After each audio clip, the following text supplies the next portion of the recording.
What is up, my friends? You are very welcome along to our match reaction after the champions have been beaten 3-1 at Stamford Bridge by Chelsea. A result that, well, I can't have any complaints about because Chelsea were the better side on the day. But we now know why Arne Slot doesn't rotate too much, because some of those players that were given a chance today, I think I'm being generous to say they didn't really take that opportunity. The only one I think who could probably take credit away was Endo. That aside, we will go through it all. We'll give you some of the stats from the game. Of course, you guys can vote for your man of the match. If you'd like to submit your player ratings, the link to do that is pinned to the top of the chat. And of course, we wouldn't be here today without the support of our incredible sponsors, Manscaped.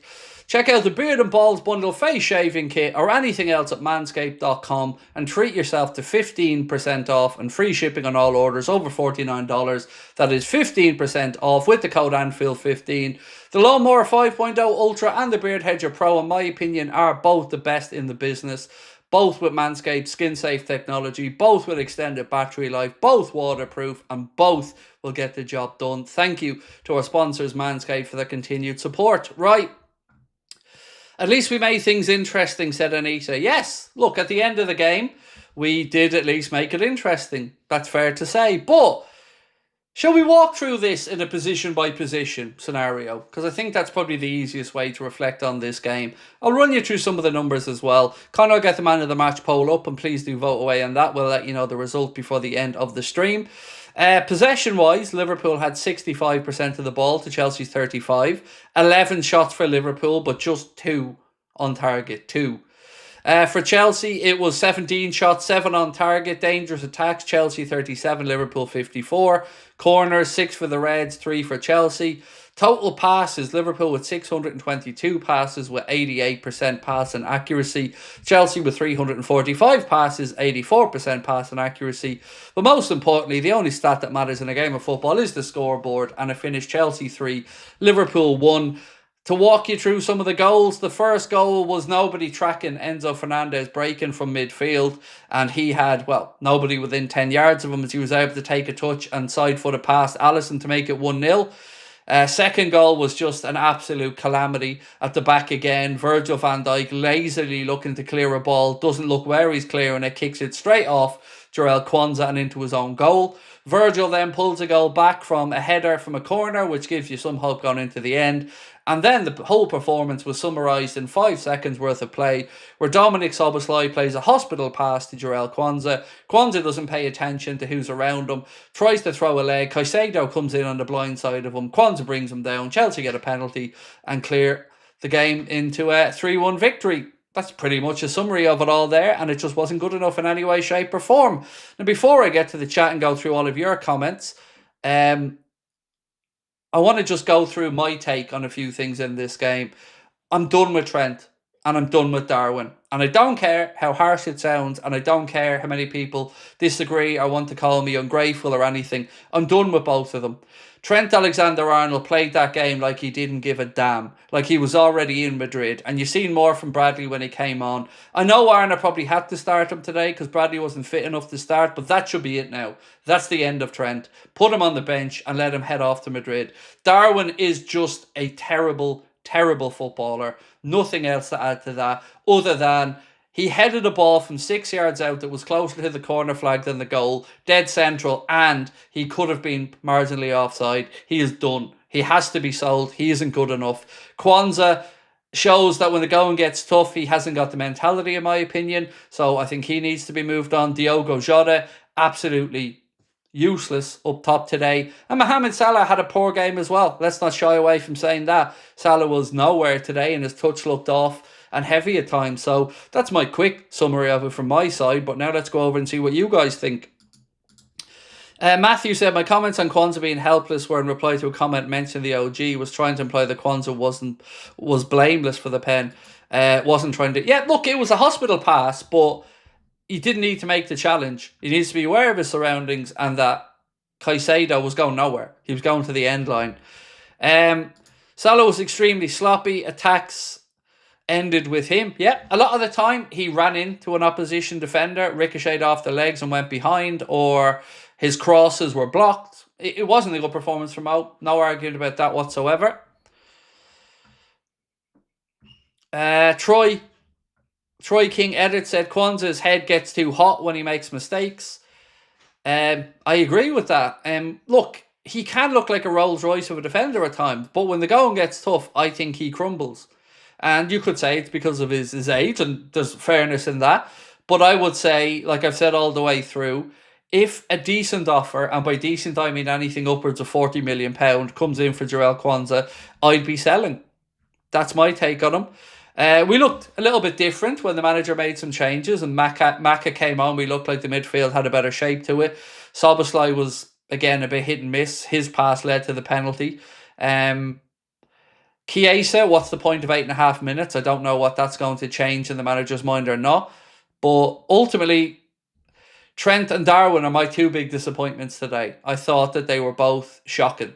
And I can't understand why Chiesa gets ignored and Darwin, who disrespects the club, who disrespects the manager, who disrespects why he thinks he wasn't being played, again gets to come on and play like he doesn't give a shit and snigger. I'm done with him. Stevie Boy said Liverpool get offered good money for Elliott. I believe he's done as a Liverpool player. Look, I probably agree. I love Harvey Elliott. I love his attitude, but I would agree that there is probably a big drop off there and that he hasn't convinced the manager. So, there are players who we may like on a personal level, but I can understand if Arne Slot moves the likes of Elliott on. I can understand if he moves Kwanzaa on. I can definitely understand the forwards and Jota and Darwin getting moved on if they do. The only one I think maybe took their chance today was Endo. I thought Endo was quite good when he played today.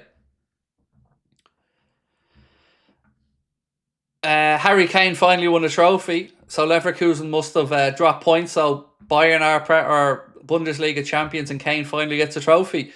Andre said, I'm tired of Salah crossing it all the time. Used to cut in with his left and shoot, or cut in with his right and pass the ball along the face of goal. Now hopeless at crosses. He kind of has this thing where he almost toe pokes or insteps it and just goes straight off a defender's knees. Mark Bell said Slot justified why he doesn't pick some players. 100% agree with that, mate. Absolutely agree with that. And maybe that was his plan, Maybe he's shown the owners there's a reason I don't play these players. Because whatever about the game against Plymouth where I fail, it's unfair to criticise players who are playing with a very, very, very, very, very changed team. Today, the guts of the team are out there. Salah was on the pitch. Gakpo was on the pitch. Trent was on the pitch. Virgil was on the pitch. Ali was on the pitch. So there was certainly a better group of players there for those fringe players to make an argument to stay at the club. And they didn't. None of them except maybe Endo. And I say that with a heavy heart because I wanted Elliott to do well, but he didn't.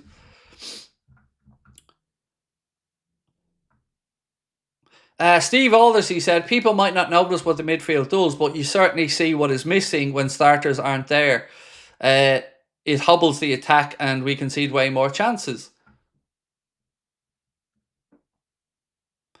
David Newell said, this is crazy to say considering we've won the league. I'm not totally convinced with Slot yet. I'm not blown away with his style of play. Definitely leads to gear up or two for next season. Look, I'm just hoping that what we hope was the case today is the case, in that this was him underlining why he hasn't been playing some of these players. If that's the case, fair play, and I think he's made his point. But again, I think we'll have the answer to this in the transfer market when we see what business the club does. Corbyn said, I see Elliott, Kwanzaa, Jota and Nunez going. Again, I would agree with every one of those. Some of them with more sadness than others.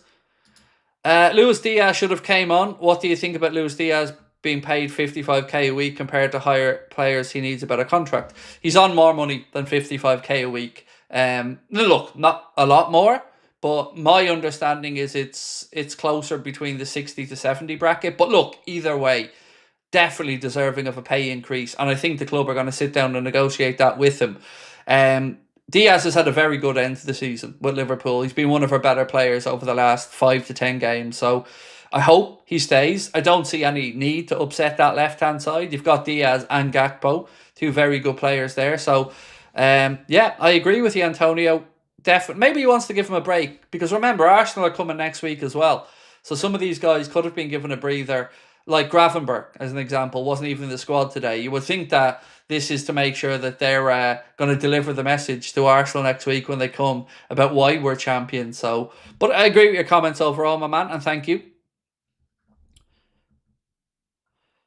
Nothing to play for except the shirt and the travelling fans that go down and your club's future, Dave. I mean, I'll never buy into this nothing to play for argument that anybody puts across, because the people that travel down to London had to work to pay for that, had to work to pay for the ticket. Some of these players are playing for their futures, and you don't want to go out there, get a guard of honour as Premier League champions and lose the game. There's always something to play for.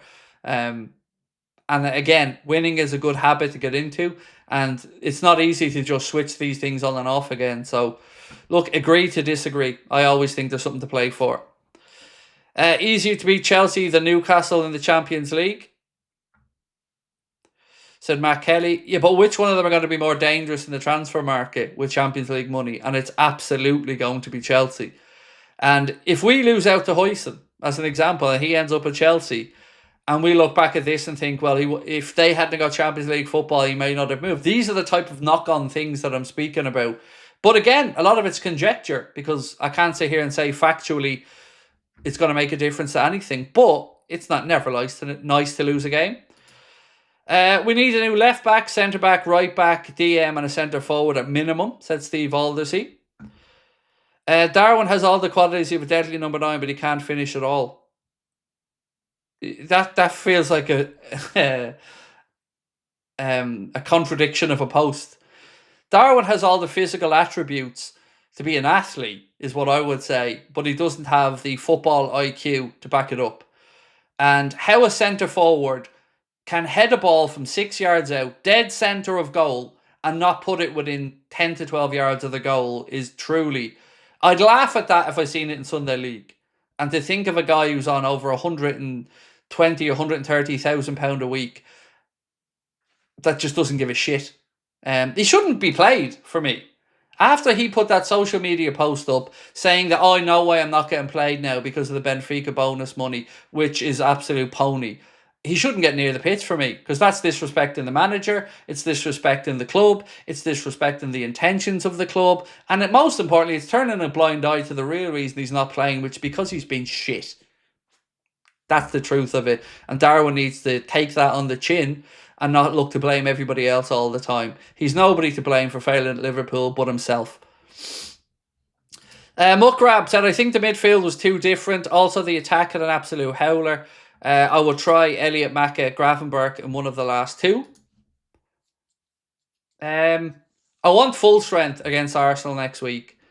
So for me, next week I'd line up Alisson in goal, Bradley at right back, Robbo at left back, Canada and Van Dijk in the centre back positions, Gravenberg, McAllister and Szoboszlai in midfield. And do you know what? I wouldn't even be against going Gravenberg, Endo and Maka in midfield. And then up top, Salah on the right, but I absolutely agree with everybody who said he didn't have a good game and hasn't been great in the last few weeks, but he did his business at the start of the season. Left-hand side, I go with Diaz again, and through the centre, I mean, I'd go Kasa, but I probably think we'll see Gakpo left and Diaz through the centre. That's my guess.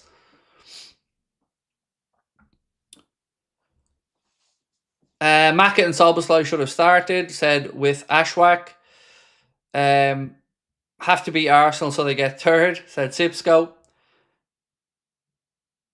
I mean, this conversation about Nunez is getting old. He simply isn't good enough, and the fact that Nunez has the nerve to complain after 3 seasons shows he isn't up for it, not mentally and physically. Well done, Craig. Couldn't have said it better myself. Look, I'm just trying to be honest. I don't take pleasure from saying Darwin Nunez is terrible. I want him to succeed, same as everybody else, but it winds me up when people can't accept their own misgivings. And also, I am really wound up by Trent. Really. Because that, to me, looked like a player who couldn't be bothered. And whose mind wasn't there. And I seen more from Conor Bradley in the time he was on the pitch. More determination, more fight for the club, more fight for the badge. I just don't want to see Trent again. Trent and Darwin and Jota, in my opinion, should just sit on the bench now for the rest of the season because they don't deserve more minutes for differing reasons. Antonio said, "What are your pros and cons of Slot so far?" Do you know what? I honestly think, Antonio, you're the first person who's asked me that. Thank you for the question. What are my pros and cons? Pros, obviously, winning the league.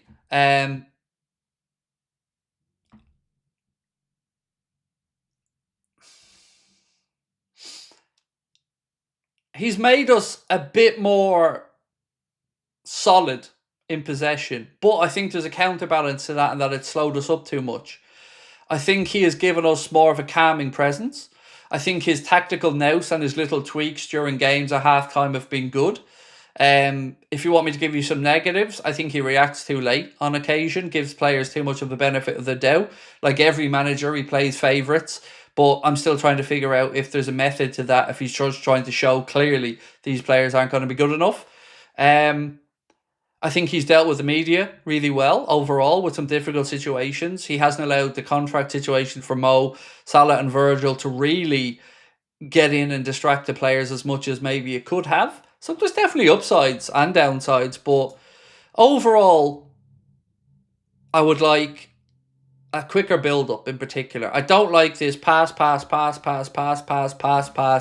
keep possession, move the ball, try to find that perfect pass when we don't have the squad to do it a lot of the time. And it again just gives... We play in front of teams too much. And we're at our best in moments of chaos, like I've said. So I'd like us to speed up our attacks. I'd like us to be a little bit more risk-averse in possession. But I feel like I can only judge him after he has his transfer window and puts his squad together, because it isn't his squad. And until he has the ability to put in maybe a few players in positions that he feels were lacking in, I think to say anything other than good for a season winning the league would be unfair. And also, one more thing that I didn't like about him was I thought he was way too full of praise for Paris Saint-Germain. That was just a small thing, but I thought he was too nice, if that makes sense. Daryl, sexy boy. Thank you. Big pro would be the injury record. Yes, thank you for bringing that up, actually, Matthew. That's a really fair point. The injury record himself, Ruben Peter, Sipka Hulshoff, Johnny Heidinger. Yeah, that's really, really good point, mate. The injury prevention has certainly been a step up. And that's probably the big difference between why we didn't win the league with Jurgen last year and why we were able to do it this year was the workload being measured a little bit better. So yeah, really good point, mate. Really well made. The detective said, not too concerned by the results and wasn't surprised. I think now it's clear where we need improvement in the squad this summer. Ash said, I think it's fair to say there's 6 to 8 players out of the first team squad that should be shown the door in the summer for one reason or another. Yeah, so look, give me some lists, right? Give me 5 players that you think should be sold this summer in the chat. You don't even need to justify it by telling me why. Just give us 5 players that you think should be sold in the chat, and we'll see if we can see some common threads there or some common names. Right, so your man of the match poll is open, by the way. The options are Alisson, Endo, Van Dijk and Bradley. So they're your man of the match options, so do vote away in them, and we'll come back to that in a moment. Also, if you guys want to submit your player ratings, you can do so, the link pinned to the top of the chat. Stephen Irons said, I think Kwanzaa had a good game, don't sell. I think he had a mixed game. I think there was some good stuff in there. And I think that there was some really basic poor stuff in there. And for me, I look at it this way. If we picked up an injury at centre-back next season, let's say Kanade was out for 8 weeks, do I feel confident enough that Kwanzaa can step in and play alongside Virgil for that time without seeing too much of a drop-off? That's the way I tried to think about this. And the answer wholeheartedly is no, I don't. I think the drop-off would be too big and I would sell. So I don't disagree. He had some good moments today, but he had some silly moments as well. And I just don't see him making the grade long term. So, respectfully, I would sell. Right, Anita said Jones, Darwin, Jota, Kwanzaa, and you're unsure on the fifth. Chimikas, Kwanzaa, Jones, Jota, and Nunez for David Newell. Mukrab said Kwanzaa, Jota, Darwin, Chimikas, and Kelleher. Jones, Elliott, Jarrell, Jota, and Kasa for JWS. Sibsco said Nunez, Costas, Jota, Elliott, and Kwanzaa. So you can already see some similarities of names there throughout the chat as people have put their five in. Most of them featuring Elliott, most of them featuring Costas, Jota, Darwin, and I think I would agree. If I picked my five names, I'm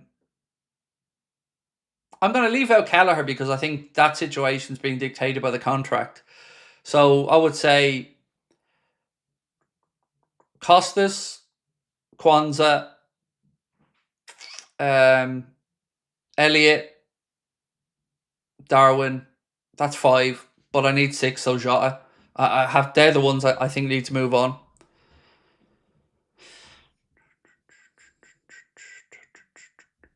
I thought Endo was good though today. Genuinely, I was really impressed with how versatile Endo was.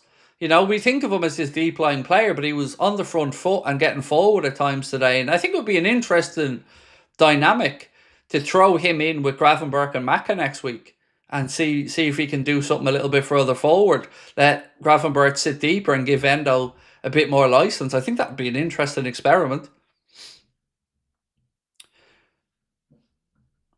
I want Elliott to play more, said Sipsco. I just don't think he's taking his opportunities when he does. I think a lot of people have said some variation of he's better coming off the bench than he is starting. And I think there is truth to that. But is that going to be enough to keep him at the club? Because there are times where he will have to start. Yeah. Cooks said, I hope we replace these players with quality, not just people who are going to sit on the bench. Yep, I agree. No point in replacing players that are a little bit under the grade with more players that are a little bit under the grade. You've got to go out there and get players that are going to make other players in the starting 11 shit themselves and worry about their positions. Aaron Jackson said, Chiesa, worst mismanagement of a player I've seen. It does feel like there's an agenda, doesn't there, Aaron? Like, it does. And it can't. I'm not accepting that it's because of that Plymouth game, because that's a silly excuse, because he was far from the only one that was terrible that day. And he certainly didn't play well, but that to be the reason we're being given as to why the coaches lost faith in him, then why is Darwin still getting a run out? Because surely if we're talking about disappointments, he's disappointed more than Chiesa ever will, but yet still gets more time on the pitch. So I agree. I think it's an agenda at this point. And I don't know why Arna isn't getting asked more questions about why he's not getting a run out. It's just not good enough. The journalists should be asking why Chiesa is constantly being overlooked for Darwin, who consistently shows he doesn't give a shite. And already tried to... Like, I don't think enough has been made out of his social media post. He basically tried to say that everybody at the club was not playing him because of 5 million quid. Remember that. He said Arne Slot and the higher-ups of the football club are more concerned about the 5 million quid than playing him, and that was the reason. The reason was he's shit. And they made a mockery of the 5 million by playing him in the very next game, and again today. So I don't think enough has been made of that. And if I was a manager, that disrespect would see his arse on the bench for the rest of the season. And I wouldn't even talk to him. Because you don't get to make those type of statements and not have a reaction to it. For me, it's just a lack of professionalism, a lack of integrity, and a lack of self-awareness. Steve said that Champions League was winnable if we played like we did in the first half of the season against PSG. Anita said, I used to defend Darwin, but not anymore. Pre-match, Elliott said he just wanted to enjoy himself. Not sure that's the attitude we need, said Rob. Petter said, Craig, I'm so happy for the win. Very good performance and delighted to see Palmer score again. Go and beat Arsenal next week. Congrats on the title. Thank you, Petter. And look, better team won today, mate. I've got no problem admitting that one. Yeah, just not happy with some of the performances today. But look, ultimately, we are the Premier League winners and that will be celebrated. But this is, if you're either putting players in a shop window or you're giving them a chance to convince the manager, I don't think they're doing either at the minute. So again, we all look ahead anxiously to this transfer window. Right, let's show you who your man of the match is. So with 50% of the vote, and we've got almost 2,500 votes cast, the Anfield Agenda man of the match is Wataru Endo. So congratulations to him and thank you to everybody that voted as well. Don't forget, if you want your player ratings to be submitted in the player ratings video, you can do so with the link pinned to the top of the chat. Slot brings on Kasa in unfair moments, said Troy. Yep, 8.5 minutes to go. It's not going to give him much chance there, is there?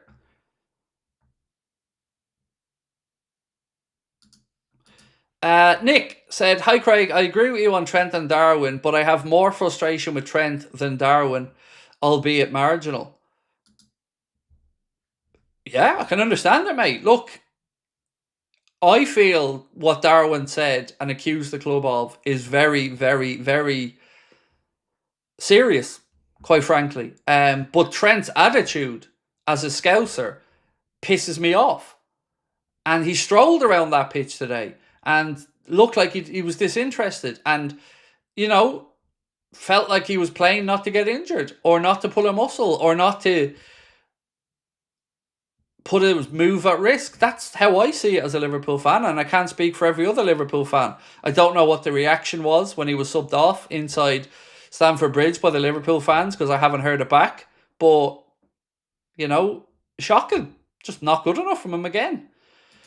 Antonio said, wish we could have a number 9 like Falcao was when he was in his prime Atletico Madrid. Imagine sticking Luis Suarez or Fernando Torres up top there, or Ian Rush in that team. It would be epic. And like, if I'm a number 9 and I know Liverpool are looking for me this summer, I will be chomping at the bit to come in and play. Because you know that there's a bag full of goals waiting there for you if you put yourself into the right positions and work hard. I'd be licking my lips if Liverpool were coming looking for me, because this is a team crying out for a centre forward to come in and just help Mo out and bag 20-25 a season. Would you take De Bruyne on a free? Unless the wages were very reasonable, no. But if the wages were reasonable, I mean, it'd be fun seeing him for a season, but I just don't see a world where it becomes realistic. Owen said, in my comment during the game, I meant that Liverpool players were not up for it. I did not care about much themselves. I know losing to Chelsea is bad. Look, losing to anybody is bad, yes. But I think the knock-on effect of Chelsea strengthening their grip on a Champions League place may be felt in the transfer market as well. But it is what it is. Look, ultimately, folks, we are the Premier League champions.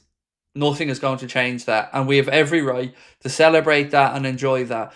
These last 3 to 4 games are always going to be weird. We're always unsure what to expect. I think we see a different intensity and a different level of performance next week against Arsenal, where I think Liverpool really will want to go out and prove a point. So I'm expecting a much, much better performance next week. But at the end of the day, the manager's getting a good indication now of the players that are stepping up and the players that aren't, and I think he will certainly have made his point by the end of the season. That's the fairest I could be about that. Steve said, I feel that we need Kirkes, Huyson, a second starter at right back. Bradley will miss games, which I agree with. Versatile midfielder who can play DM when needed and a proper goal scorer with a high work rate. Yep. So what you're saying to me is Julian Alvarez. That's what I'm hearing there, my friend. David said, results are not important now, but performances has to stay high. Yes, exactly. You've got to keep the standards up. You know, you're playing in a Liverpool shirt at the end of the day and you have an obligation to that. But look, it's okay to lose a game of football. But we weren't at the races for large parts of that one today. Trent has always been laid back when he plays. It's not about being laid back though, Joshua. It's about being lazy. It's about not busting a gut, not breaking a sweat. You know, an attitude of being like Virgil's languid. Virgil plays relaxed, but I would never say he's lazy. But with Trent, I have had times where I feel like he is just being lazy. And I don't think I'm unfair saying that. And right now, today, he stung the gaff up. And I'm interested to see what response he got when he was substituted when I watch it back. I see Bobby is flying just now. Yes, he won the was it the Asian Champions League. Yeah, I've seen that, and he was MVP as well. So congratulations to Bobby on that one. Was it with Al Hilal, I think, the team? So yeah, well done to Bobby on that one.